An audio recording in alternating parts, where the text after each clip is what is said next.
अस्सलाम वालेकुम dear and welcome back dear. Research method के आज के सेशन में हम देखने वाले हैं कि what does mean bye research, और ये जो रिसर्च मेथड है बेसिकली कौन सी स्टडी को हम रिसर्च मेथड बोलते हैं या क्यों कर हम रिसर्च करते हैं, और LLB में पर्टिकुलरली 9th सेमेस्टर में इस सब्जेक्ट में क्या क्या पढ़ा जाता है। In other sense what is the scope of research method, मतलब ये जो नया सब्जेक्ट है इसमें कौन कौन से टॉपिक्स इंक्लूड हैं, हमने पढ़ना क्या क्या है एंड हम इसको क्यों कर पढ़े। ये जो रिसर्च मेथड है LLB में हम इसको क्यों पढ़े, what are the benefit attach with it. तो आज के सेशन में सर हम ये देखेंगे कि रिसर्च से मुराद क्या है और रिसर्च किस तरह की जाती है।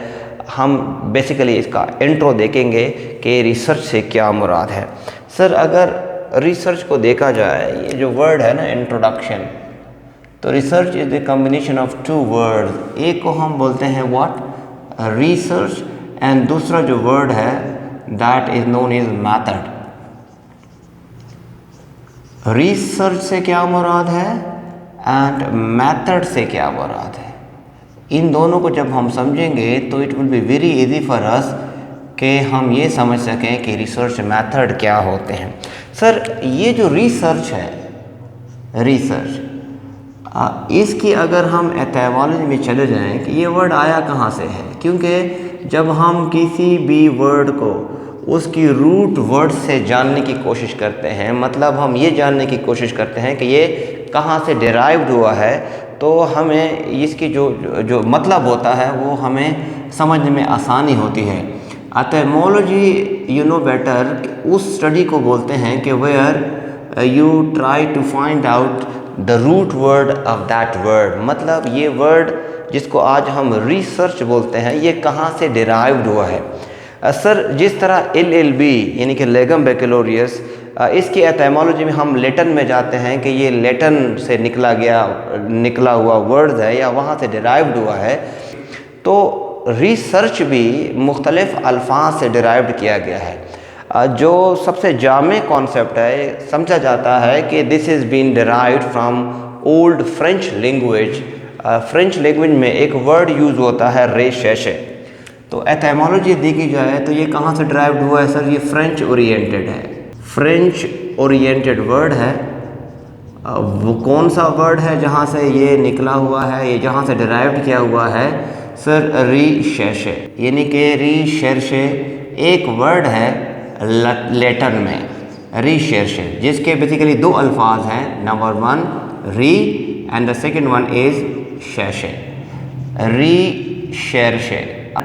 री का मतलब क्या हुआ सर, री का मतलब हुआ अगेन, और ये जो शेरशे है या जो शेशे है, गूगल हमें इसकी सही प्रोनाउंसिएशन बता सकता है। आप गूगल से हेल्प ले सकते हैं कि इसकी रियल प्रोनाउंसिएशन क्या हो सकती है। ये जो शेरशे है ना, इसका मतलब ये हुआ अंग्रेज़ी में to search, to go closer, किसी चीज़ को बारीक बीनी से देखना, राइट, टू फाइंड समथिंग और समथिंग लाइक दैट। और सर ये जो टू सर्च और टू, अगर हम कहें टू गो अबाउट सीकिंग, किसी चीज़ की तलाश में निकलना।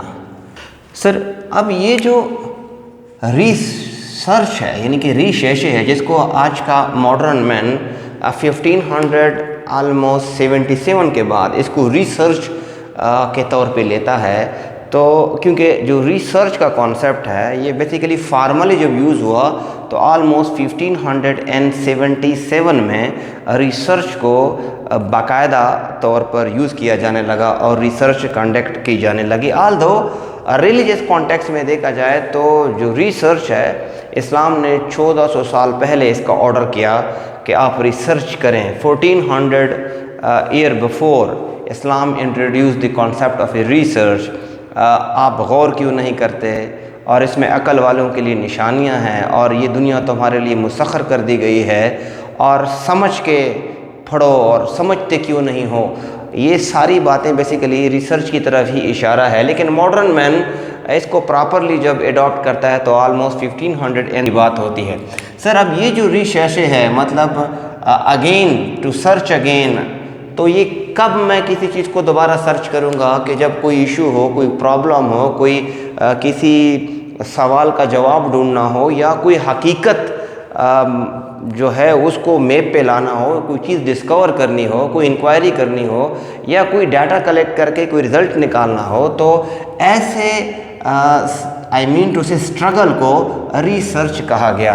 अब अगर इसका हम मतलब लेना चाहें कि what will be the meaning of a research, research की मीनिंग क्या हो सकते हैं, तो this is basically what, this is a systematic inquiry. यानी कि ये जो मैं रिसर्च करूँगा ये बेसिकली किस तरह की रिसर्च होगी, ये है सिस्टमैटिक इंक्वायरी। सिस्टमैटिक का मतलब क्या हुआ,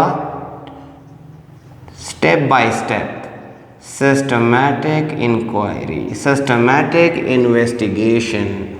जब कभी हम एक स्टेप बाय स्टेप, एक तरतीब के साथ कोई डाटा कलेक्ट करते हैं, सिस्टमेटिकली कोई स्टडी करते हैं, तो उसको हम बोल लेते हैं हम रिसर्च कर रहे हैं। सर रिसर्च हम में हर बंदा ट्रू रिसर्चर है, लेकिन जब हम इसमें कुछ फॉर्मेलिटी इंक्लूड करते हैं तो this is basically what, systematic inquiry. अब सिस्टमैटिक इंक्वायरी किस चीज़ की सिस्टमैटिक इंक्वायरी है, या क्यों कर मैं रिसर्च करता हूँ, इन अदर वर्ड रिसर्च का मकसद क्या होगा, रिसर्च मैं क्यों करूँगा, रिसर्च का बेसिकली एम क्या होगा, मैं क्यों रिसर्च करूँगा। तो basically there are different purposes of a research.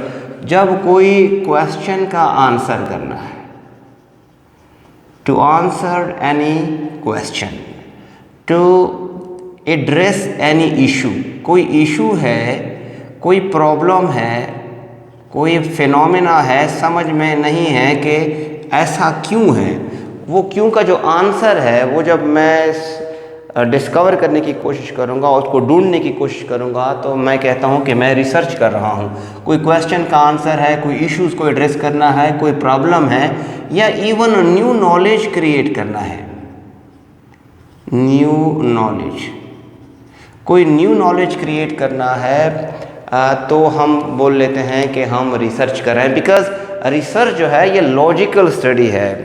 Research की जब हम बात करेंगे तो हम लॉजिकल आंसर ढूंढते हैं। लॉजिकल मतलब लॉजिक एंड रीजनिंग इन्वॉल्व है रिसर्च में। लॉजिकल जो आंसर होता है, लॉजिकल सोल्यूशन जो होता है, लॉजिकल जो ट्रुथ होता है, उसको जब हम डिस्कवर करते हैं और उसके लिए जब हम साइंटिफिक इंक्वायरी करते हैं, मतलब स्टेप बाय स्टेप एक तरतीब के साथ चलते हैं, तो हम जब रिज़ल्ट निकालते हैं तो हम बोलते हैं ये मैंने रिसर्च की है, जिसके बेस पे ये रिज़ल्ट निकला है। सर दूसरा जो वर्ड यूज़ हुआ है मेथड। अब सर ध्यान में रखिएगा कि जब मैं कोई क्वेश्चन का आंसर ढूंढूंगा, या मैं किसी इशू को एड्रेस करूंगा, या किसी प्रॉब्लम का सलूशन ढूंढूंगा, या कोई न्यू नॉलेज क्रिएट करूंगा, तो मेरे पास कौन कौन से टूल्स हैं, यानी कि किन तरीक़ों से मैं इसको डिस्कवर कर सकूंगा या आंसर निकाल सकूंगा। तो there are different means, there are different tools, there are different techniques through which मैं अपना answer I mean to say discover कर सकता हूँ, या जो सोल्यूशन है वो मालूम कर सकता हूँ। तो वो जितने भी टूल्स हैं, जितने भी तरीके हैं, we call that what, we call that method. तो जब हम मेथड को डिफाइन करेंगे, what does mean by method, so method is basically different tools, different means available for that scientific inquiry in order to answer, to find out the answer of the question, in order to find the solution of that issue, the method, the techniques, the tools available, वो जो tools हैं, वो जो means हैं, कौन से tools और कौन से means which can be used to find out the answer of the question systematically, तो उसको क्या बोला जाएगा, टूल्स है। तो इसका मतलब ये हुआ कि हम टूल की जब बात करते हैं तो there are different tools available to conduct a research.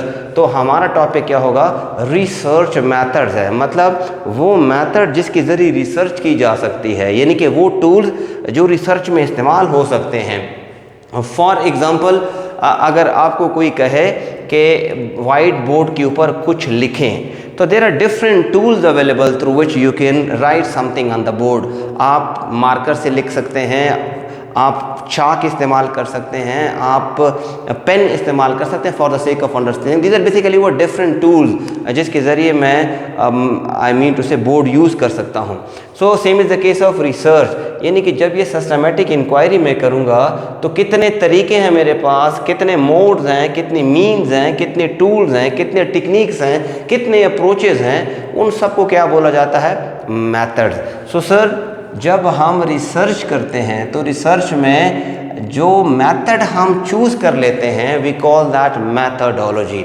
So next जो टर्म होगा वी विल डिस्कसिंग के मैथडोलॉजी से क्या मुराद है। जो अगला वर्ड है why do we research. Sir, हम आज के सेशन में इसके डिफिनीशन में नहीं जाएंगे कि रिसर्च की डिफिनीशन क्या है, हम नेक्स्ट में बाकायदा तौर पर इसको डिफ़ाइन करेंगे। सिर्फ एक इंट्रो है, इसका मतलब क्या, पर्पस क्या है, हम क्यों रिसर्च करते हैं। The basic purpose of research is what, to make any policy.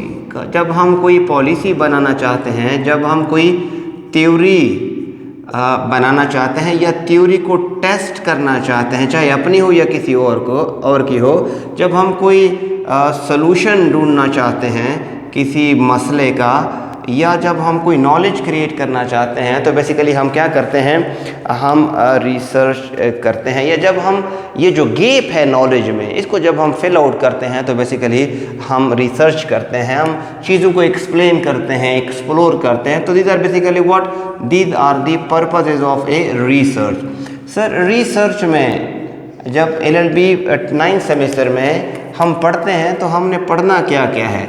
Sir, हमने रिसर्च को 3 यूनिट में तकसीम किया हुआ है। यूनिट 1 में सर हम पढ़ते हैं बेसिक ऑफ ए रिसर्च। अब बेसिक ऑफ ए रिसर्च से क्या मुराद हुआ?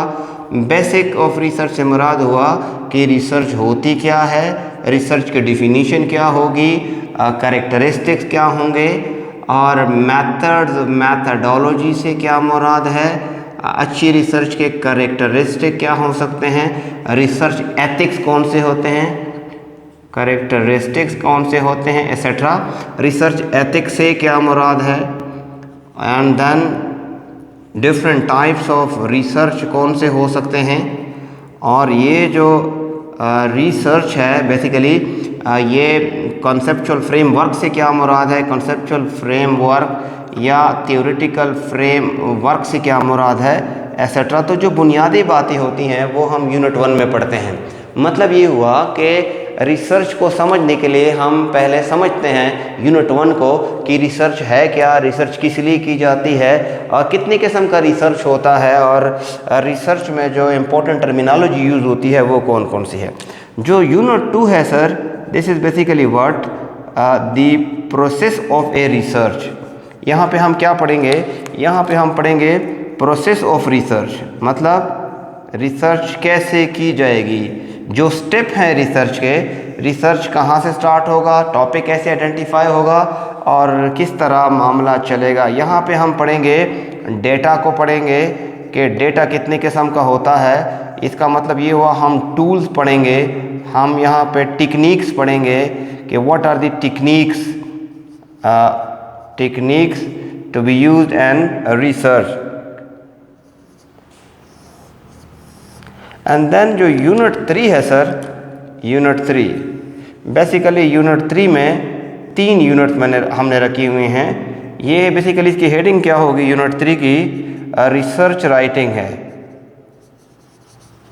रिसर्च को कैसे लिखा जाएगा, तो अब ये कैसे लिखा जाएगा, क्या क्या कैसे लिखा जाएगा, आई मीन टू से जो प्रपोज़ल है, रिसर्च प्रपोज़ल, वो कैसे लिखा जाएगा, थीसिस कैसे लेके जाएंगे, और अगर हमने आई मीन टू से एब्स्ट्रैक्ट लिखना है तो वो कैसे लिखना है, और इसमें रेफरेंसेस कैसे देने हैं, रेफरेंसेस कितने किस्म के अप्रोचेस हो सकती हैं, तो वो हम यहाँ पर पढ़ेंगे। रिसर्च आर्टिकल कैसे लिखा जाएगा, आर्टिकल कितने किस्म का हो सकता है, ये जो मेरा रिसर्च प्रोजेक्ट होगा ये कैसे लिखा जाएगा, ये हम यूनिट 3 में पढ़ेंगे।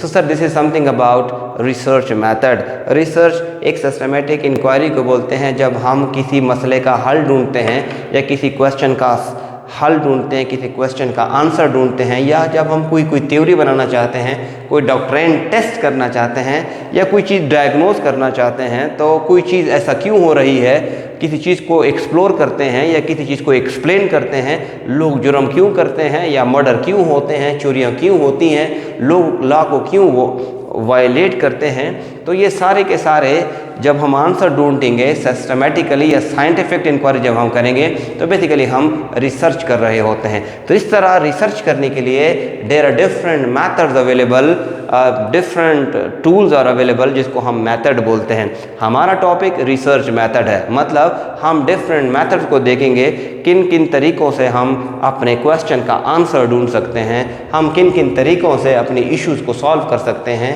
किस तरह हम लॉजिकली आंसर कर सकते हैं। और सर जब हम रिसर्च के पर्पस की बात करते हैं तो एक साइंटिफिकली है, लॉजिकली है, तो इसका मतलब ये हुआ हम ऑथेंटिक नॉलेज क्रिएट करते हैं, जो गैप है नॉलेज में उसको फिल करते हैं और न्यू नॉलेज क्रिएट करते हैं, पुराने नॉलेज को टेस्ट करते हैं, मसले का हल ढूंढते हैं, क्वेश्चन का आंसर तलाश करते हैं, एट्सेट्रा।